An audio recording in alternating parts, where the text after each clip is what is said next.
Hello guys, চলে এসেছি আবার খেলার খবর চ্যানেলে বিগ আপডেট নিয়ে। তো চলো বন্ধুরা, খুব গুরুত্বপূর্ণ আপডেট নিয়ে চলে এসেছি। ফুল ভিডিওটা দেখতে থাকো, স্কিপ করবে না। স্কিপ করলে ভিডিওর মধ্যে অনেক কিছু মিস করবে। এবং এই খেলার খবর চ্যানেল যারা নতুন আছো, অবশ্যই এই খেলার খবর চ্যানেলটা সাবস্ক্রাইব করে পাশে থাকা ব্লাইক অ্যান্ড ঘন্টাটাকে ঢং করে বাজিয়ে দাও। বেশি লাইক এবং কমেন্ট করে দাও, যাতে মোটিভেট হয়ে তোমাদের এই খেলার খবর চ্যানেলে আমি ফার্স্ট আপডেট দিতে পারি। তো চলো বন্ধুরা, ফার্স্ট যে আপডেটটা নিয়ে কথা বলবো, খুব গুরুত্বপূর্ণ একটা আপডেট তোমাদের শেয়ার করতে চলেছি এই ভিডিওর মধ্যে।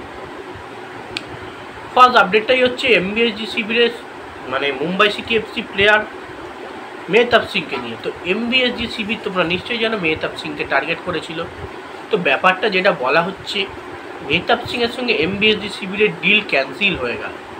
তো বলার অবশ্যই একটা কারণ, তো তোমরা এটা ধরে নিওনি যে সত্যিই ডিলটা ক্যান্সেল হয়ে গেল। তো ব্যাপারটা হচ্ছে ডিল কোনো রকমই ক্যান্সেল হয়নি। ব্যাপারটা হচ্ছে এই 15-16 দিন প্রায় কিন্তু মেহতাব সিংয়ের সঙ্গে এমবিএসজি শিবিরের কোনো কথাবার্তা হয়নি। তো এমবিএসজি শিবির এই ডিলটাকে নিয়ে কোনো কথাবার্তা কয়নি এবং মুম্বাই সিটি এফসিটাকেও কোনো রেসপন্স দেখা যায়নি। তো সেক্ষেত্রে পুরোপুরি সব কিছু স্তব্ধ হয়ে আছে। তো ব্যাপারটা তোমরা নিশ্চয়ই জানো, ইদানিং সময় আইএসএল নিয়ে প্রচুর পরিমাণে জটিলতা বেঁধেছে। আইএসএল যদি না হয়, মেহতাব সিংকে একটা না নেওয়ার চিন্তা ভাবনা কিন্তু একটু হলেও এমবিএসজি শিবিরের মনে রয়েছে। তো সেক্ষেত্রে ডিলটা যেহেতু এমবিএসজি শিবির চুপচাপ রয়েছে, সেক্ষেত্রে কিন্তু মুম্বাই সিটি এফসিও সেদিক থেকে কোনো রেসপন্স দেখায়নি এবং ব্যাপারটা পুরোপুরি ঝুলে রয়েছে। তো আইএসএল যদি হয়, এমনটা যদি কোনো রকম আপডেট আসে, কনফার্ম আপডেট, তো আইএসএল হবে না এমনটা কিন্তু নয়। আইএসএল অবশ্য হতে পারে, যে সমস্ত কারণগুলো ছিল সেগুলো সলভ করলে। তো সেক্ষেত্রে আইএসএল যদি হয়, তাহলে কিন্তু মেহতাব সিংয়ের সঙ্গে ডিলটা হবে। তো দেখা যাক মেহতাব সিংয়ের সঙ্গে ডিলটা কনফার্ম হয় কি না, নাকি সেই ডিল ক্যান্সেলই হয়ে যায়, এটাই হচ্ছে ব্যাপার সেই নিয়ে। এবং সুপ্রিম কোর্টে তোমরা নিশ্চয়ই জানো রায় আসবে, একটা রায় আসার পর কিন্তু অনেক কিছু সলভ হয়ে যাবে। নেক্সট যে আপডেটটা নিয়ে কথা বলবো, সেটা হচ্ছে এমবিএসজি কোচ জোসে মলিনা কিন্তু রেগে গেল।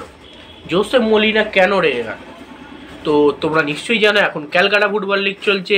মোহনবাগানের শুরুটা একদম খুব খারাপ এবং হার দিয়ে তারা যাত্রা শুরু করেছে এবং সেই কারণে কিন্তু মলিনার কাছেও কিন্তু সব বার্তা গেছে এবং মলিনা কিন্তু পুরো লিগটা কিন্তু কনফার্ম, মানে ক্যালকাটা ফুটবল লিগে মোহনবাগানের ম্যাচগুলোতে কিন্তু সব কিছু কিন্তু সে চোখ রাখছেন।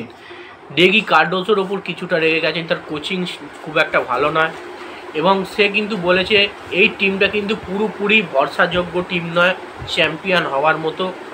পুরোটা এলোমেলো টিম, সঠিক পাস হচ্ছে না, গোলের সামনে গোলের জায়গা তৈরি করেও গোল করতে পারছে না টিমটার পুরোপুরি নির্ভরসা টিম এবং কোচ এসব দিকগুলো খুব ভালো করে স্ট্র্যাটেজিগুলোকে দেখছে না। এবং মলিনা তোমরা নিশ্চয়ই জানো, যদি কলকাতায় থাকতো তাহলে প্রতিটা মোহনবাগানের ম্যাচ কিন্তু গ্যালারিতে এসে দেখতে আসতো।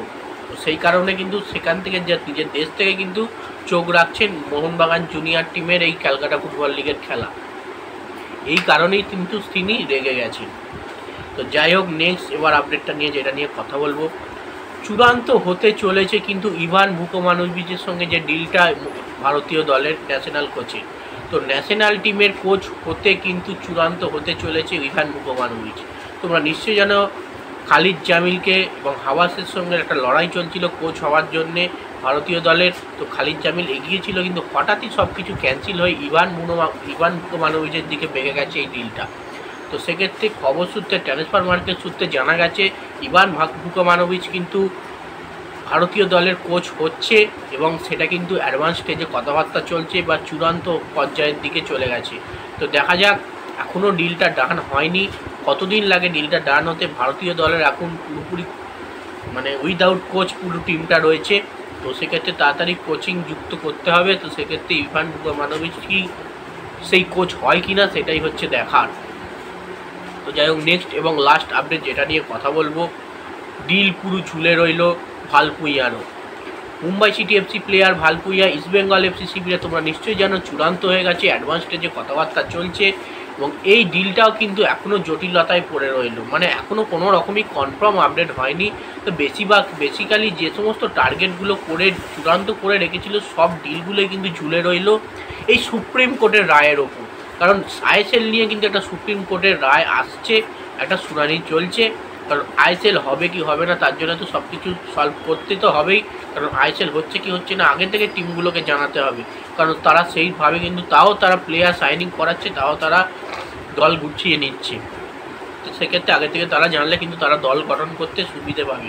সেক্ষেত্রে কিন্তু এই সমস্ত ডিলগুলো ঝুলে রয়েছে। এই ইস্টবেঙ্গলের সঙ্গে ভালপুইয়ার ডিলটাও কিন্তু ঝুলে রইলো। তো দেখা যাক, ডিলটা তো পুরোপুরি চূড়ান্ত পর্যায়ে চলে গেছিলো, যদি সব কিছু ঠিকঠাক থাকে কিন্তু ডিলটা ডান হয়ে যাবে। মুম্বাই সিটি এফসি থেকে ভালপুইয়া কিন্তু ইস্টবেঙ্গল এফসি শিবিরে সই করে দেবে। যাই হোক, এই আপডেট ছিল। ভিডিওটা যদি ভালো লেগে থাকে লাইক কমেন্ট শেয়ার সাবস্ক্রাইব করে পাশে থাকা চলো বন্ধুরা। বাই, নেক্সট ভিডিও দেখাচ্ছে।